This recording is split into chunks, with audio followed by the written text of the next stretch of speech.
আল্লাহ তাআলা হাদিসে কুদসির ভিতরে বলেন, লাউলা কালামা খালাকাতুল আফলাক, আমি যদি আমার রাসূলকে সৃষ্টি না করতাম তাহলে আমি কিছুই সৃষ্টি করতাম না।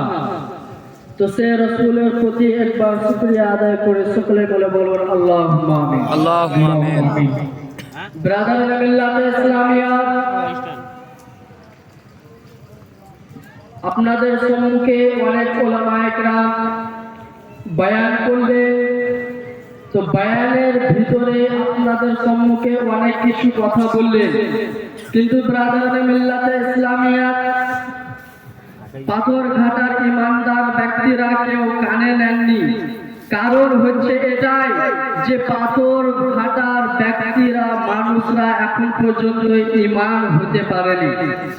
যদি তারা সত্যিকারের ঈমান হতো, রাসূলকে মাননে वाला হতো, আল্লাহকে মাননে वाला হতো, আল্লাহর ওলিদেরকে মাননে वाला হতো, তাহলে নিজের ঘর ছেড়ে, নিজের স্ত্রী ছেড়ে, নিজের মাকে ছেড়ে এই ওয়াজ মাহফিলে বসার সুযোগ পেত। জোরে বলুন।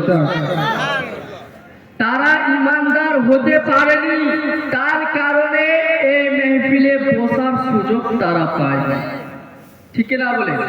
জি জি যদি জি স্যার। ঈমানদার হতো তাহলে এই মাহফিলে বসার সুযোগ তারা পেত, কিন্তু তারা ঈমানদার না।